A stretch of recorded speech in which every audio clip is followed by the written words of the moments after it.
Hello guys! So ngayon, maraming padala na groceries ngayon. So i-haul natin at atin na ilagay sa ref. Buti na lang malamig. Ayun guys, ang dumating na groceries today para kina mother. May okra. Thank you. Okay, may okra. Okay. Alright.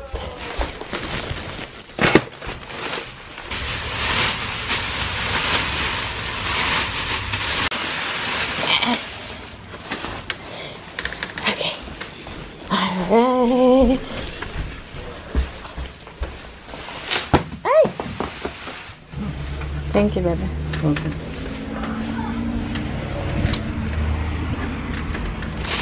Uy, ang dami. Okay. Okay, guys. So, ito yung padalang gulay para, or groceries para kina mother at father. Is, merong pink salmon. Tapos, yan, frozen okra. Ayan, guys. Tama, meron ako ngayong munggo. Ilalagay ko to. Maganda to sa tiyan. Okay, tapos, meron ulit na cabbage. Ayan, guys. Ang laki nito, ah. Tapos, another cabbage. Okay, nakalimutan ko sabihin, wag na muna ang mustasa kasi guys, nabulukan kami last time na in-order ang mustasa. Siguro, anuhin ko na siya para hindi mabulok kasi anong nangyari, na-stuck sa ref, madali kasing mabulok ang mustasa. So, okay. Masarap yan sa pritong something, isda or something. Okay, meron din tayo na, ay, may avocado. Nakalimutan, sabi ko, wag na ang avocado. Dahil, nabubulok lang. Yan, sa sunod. Ang sabi ko, wag na ang green peas. Kasi nga, parang auto, na siya, naka-automatic na order na. So, sabi ko, wag na ang avocado. Kasi nabubulok. Nakakalimutan. Okay, so may avocado. Tapos, meron tayong black pepper. Tapos, ano to? Peras. 4 na peras. Tapos, merong apple sauce. Tapadal na natin tong apple sauce. And peras. Yung mga gulay dito na sa bahay kasi ako naman yung nagluluto. Kasi kukunin ko pa doon. Tinatamad ako minsan ko. Tapos, merong coconut milk. Yung pwede nating, pang champurado. Meron pa akong, wala na akong tableya, pero meron pa ako yung powder. Ayan, pag napaibig. Okay, so 4 na coconut milk. Aba, sibuyas. Ayan, merong sibuyas. Kasi laging may lentihas, ang dami pa. So anyway, kasi nga reorder na to so parang nagiging pareho last time. 2 lentihas, medyo marami pang lentihas, so wag na muna ang lentihas. Tapos, ano to? Aba, may plantain. May plantain siya. Yung saging. Tapos, may carrots. Tapos, ito, medyo marami pa rin tong scallion. Kailangan pa natin gamitin yung scallion. Patatas. Meron din itong kamote. So, padala na natin to. Kasi itong mga kamote, pwedeng lutuin ni mother doon sa kanyang, dun sa kalan. Pwede yung lutuin. So, sa bahay kasi ako magpiprito nito. Tama, meron akong oil, coconut oil na nabili. So, yan. And then, ayan, may broccoli. Ayan, meron pa nito, cabbage. Ayan, pang nilaga. Cabbage, 2 cabbage. Ito. Talong, naku. Nakalimutan ko ang talong, nabubulukan din. Okay, so talong. May talong din. And, luya. Ay, bawang. Ayan, kailangan natin ng bawang. Laging dinadamihan natin ng bawang. Tapos sayote. Ayan, pang, ano ba to? Pang tinola. So, sayote. And then, celery. May celery tayo. And then, luya. And then, zucchini. Yan. And then, meron din na itong itlog. Ayan. May itlog. And then, may manok. Teka, lobat na tayo, guys.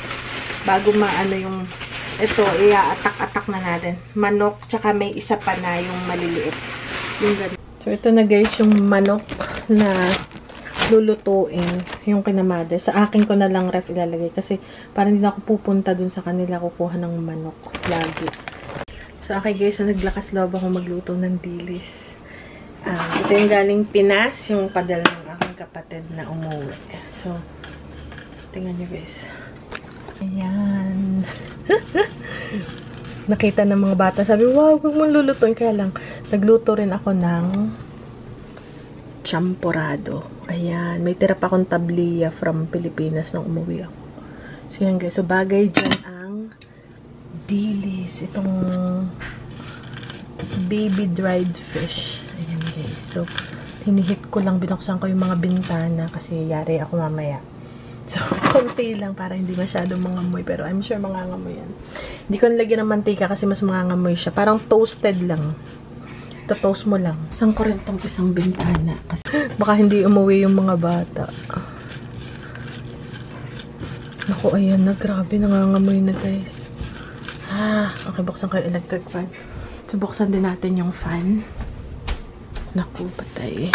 Okay, so, kahit malamig ngayon, yan na natin. Patayin ko na yung ilaw. Okay, pabukasan. Kailangan malakas ang apoy para luto agad. So, hindi ako sure kung anong mangyayari. Okay, so, nagluto rin ako ng gulay kina mother. Ito. Tapos na may sayote. Di ba may dumating na sayote today? Tsaka okra. Kasi masarap yung may okra. Nilalahat ko na yung isang ganito.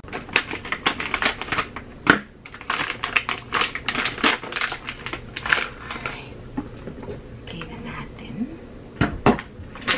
Ayan. Ito yung ginatan. Tapos may okra naman. Lahat na natin. Yan. Sarap to, guys. Yung okra, lutuin lang natin. Pag kumulo, okay na yan. Maganda to, guys, sa digestion. Yan yung, bagong dating na okra. Isang balot agad ang aking niluluto. Okay, naku, nangangamoy na. Sana ma-toast na para mapatay ko na yung, naku, nangangamoy na, guys. Kaya lang napapaibig ako, eh. Okay, guys. So, yan na. Oh my goodness. Wait lang. Okay, guys. Naku. Ang tagal maluto. Naku. Mommy, you want to see what I made? Yes, I'm coming. Okay. So, let's go. Naku, why? Why? Naku, may why? Naku. Naku. Nasusuka-suka yun, eh. Teka lang, guys. Naku. Naghihiyaw sa labas. Naghihiyaw sa labas. Uy, paano ba ito? Tingnan lang natin ang fan. May fan dito. Pinuksan ko na ang bintana. Hindi ko matiis, guys. Konti lang po. Kaya binibilisan ko na para matanggal na yung amoy. Hello. Come on. Bilis! Kasi mangangamoy ang buong bahay. Pero bukas naman lahat ng bintana, electric fan. Ayan. Hindi uuwi yung mga bata. Kasi naamoy na eh. Okay, ito toast lang natin. Ay, si Ben. Oh no, magsusumbong mo sa tatay. Oh. Si Ben nakatakip ng ilong pumasok.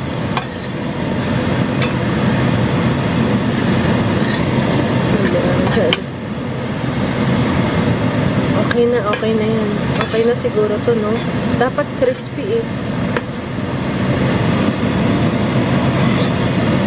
Dapat yung crispy. What? Oh no, yung asawa ko.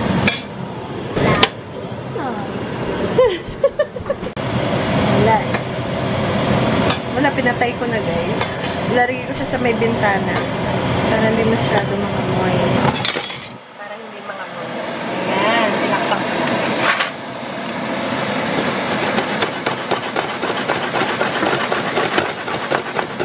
Tapos kainin natin mamaya.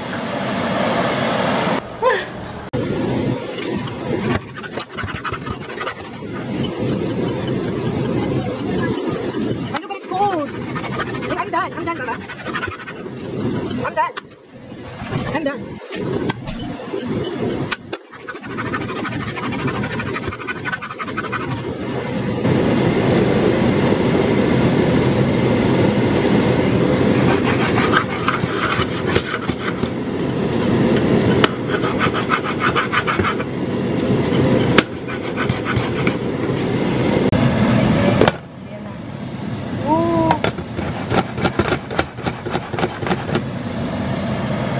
So, okay guys.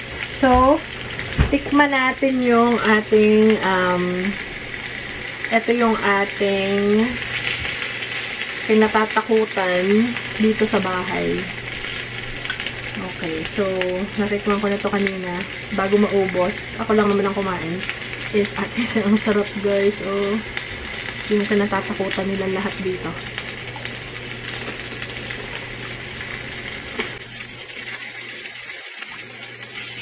Ito yung pagkain nawawasak ng pamilya dito sa Amerika. Is itong tuyo. Ayan. Ang wawasak ng pamilya. Oh, God.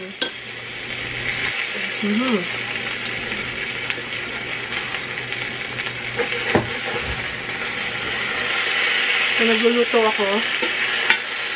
Nagawa na ako ng burger para sa burger. Ngayon naman, para mamaya, para hindi na ako magluto. Nagawa ko ng tocino at saka fried potatoes para sa asawa ko sa kay Mikel. Kasi sila lang naman yung kumakain tong fried potatoes. Si Ben hindi. So, ang kinain ni Ben is champurado na siyempre walang dilis. Pati yung panganay ko. Kumain din ng champurado na walang dilis kasi galit na galit sila guys sa dilis, sa tuyo. So, ako lang ang kakain.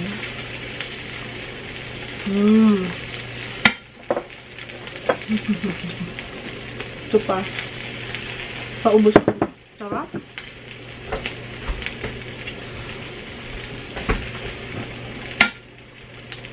Talaga guys. Para sa akin. Sa kanila, takot sila dyan. Sinabihan na ako nung bunso ko na huli ko na daw tong beses na magluluto. Kaya ko hindi ko sure.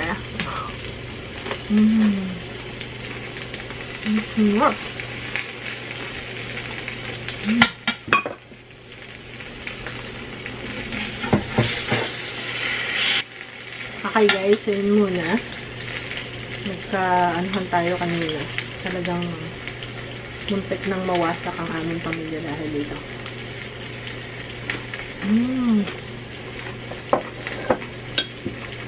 Ang harap.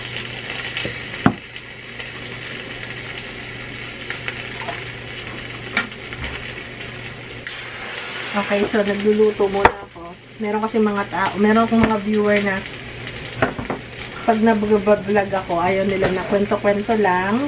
Ayaw nilang nakita yung mukha ko. Gusto nila yung nakikita yung ginagawa ko. So, tatapusin ko muna tong ating vlog kasi mukhang pamukha ko na lang tong makikita. Okay, so pakita ko sa inyo. Yan yung tocino. Teka, pasok ko muna tong ginamit na cheese. Kasi maiinitan. Kapangit ang texture. Chicken tocino na yung mamasitas na powder yung ginamit ko. And then, to yung sinasabi ko na fried potatoes. Ganito yung gusto ng asawa kong luto ng patatas. Hindi naman siya deep fried, pero ang tawag ay fried. Para kapartner niyan is ito. Pero ako rice. Pero ito yung sa kanya. Lagyan ko lang siya ng asin. May ano yan, salt and pepper. Okay guys. Ayan. Alright. So, lagyan ko lang ng salt and pepper. Salt and pepper para may lasa. Okay. Parang nalagyan ko na. Okay. Kasi yung kapartner ng ating kusina sa kanila. So, comment down below kung sa inyo ba. Kasi sa Batangas, ito yung nilalagay sa champurado is tuyo. Kung sa inyo ba ay pareho din. Sarap talaga guys. Ayan. Maamoy nga lang. So, sa sunod, sa labas na natin lulutuin.